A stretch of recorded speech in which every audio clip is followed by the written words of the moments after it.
Showbiz fanatics at Tasha Mulak and Miss Maine Mendoza abay sinorpresa ang mga legit lover gods sa kanilang ipinakita. Bakit nga ba sila na sorpresa? Ang lahat ng yan.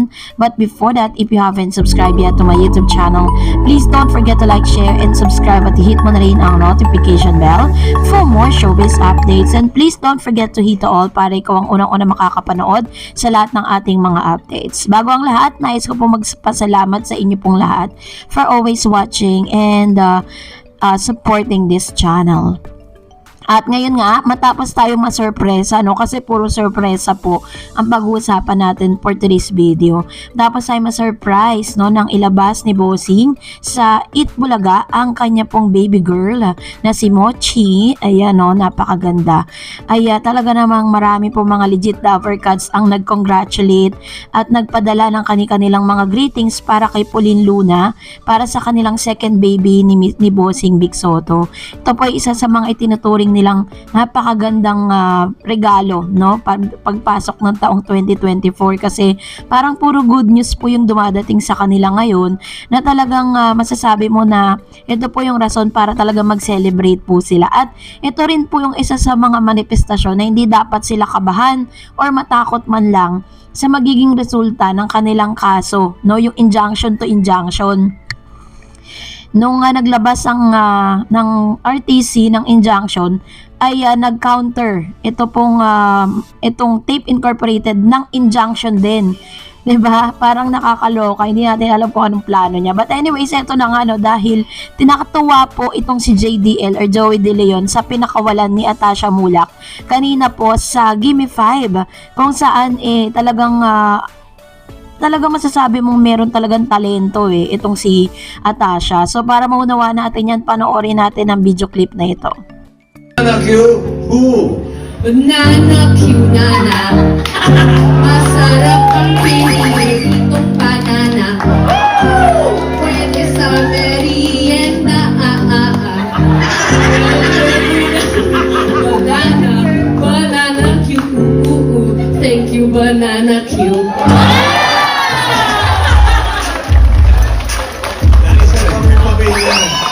Kinatuwa nga lahat ng mga legit lover cards ang pinakita nitong si Tasha Mulak kanina, no? Pinakawalan niya talaga yan during the Gimme 5.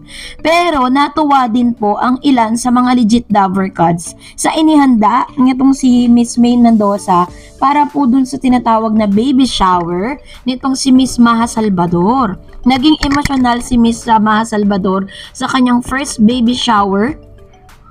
The joy of the faces to Maha Rambo was evident at one point. Maine was able to capture how Maha cried.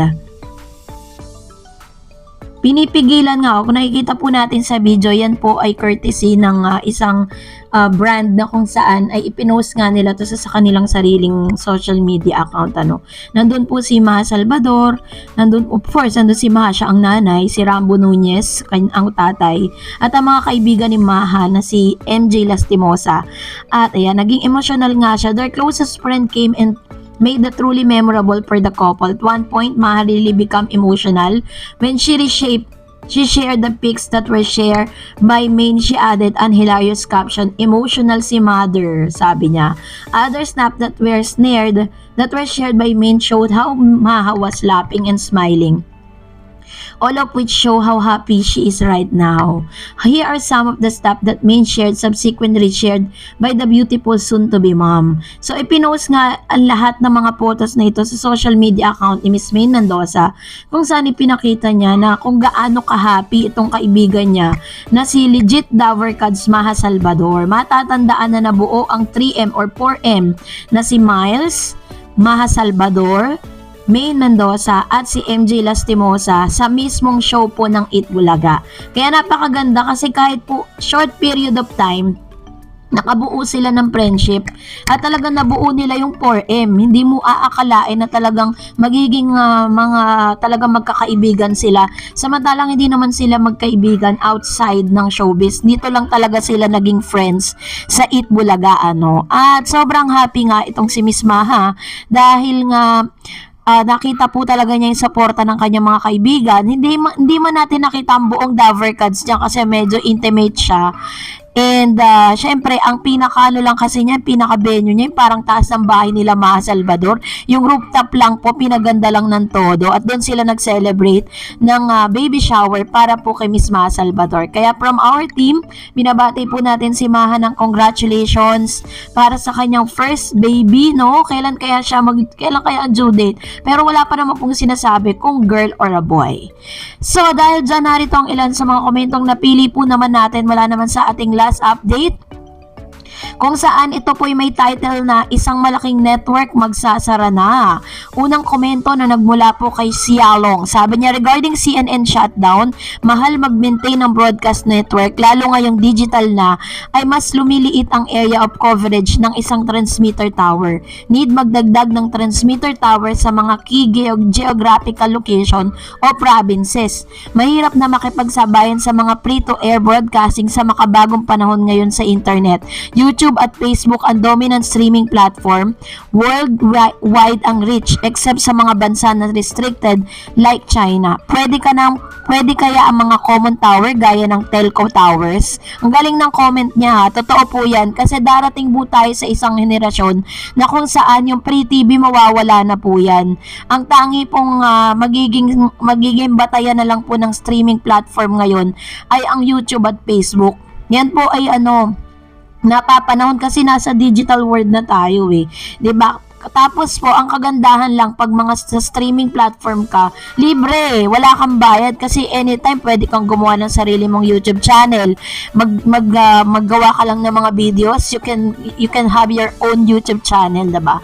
At pwede ka rin na magkumita sa pamamagitan nito. Kaya ito yung sinasabi nila na parang darating din po yung panahon na ito na lang talaga ang matitirang streaming platform na pwede nating puntahan. Kung saan makikita po natin yan worldwide, no? Mapapanood ka kahit saang sulok ka pa ng mundo except sa China. Sabi po na Blake, akala ko po ba maraming commercial ang tahanan, bakit nalulugi pa rin?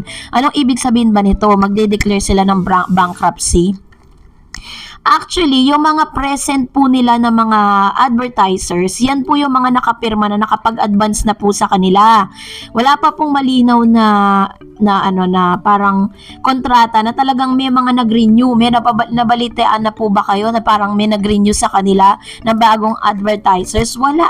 Kasi yan po yung mga natitira, no, na mga advertisers noon. Sabi ni nandun pa ang TVJ. Sabi ni Rasa, ang cute parang 1-year-old na sobrang laki ni Baby Mochi. Sarap pisilin ng pisngi, taba ching-ching. Ayan, congratulations ulit bossing for your second baby girl, Porpoline. And that's it for today. For more videos and updates, please don't forget to like and subscribe. And please don't forget to follow my Facebook page, Dar Eds TV. God bless everyone. See you on my next vlog.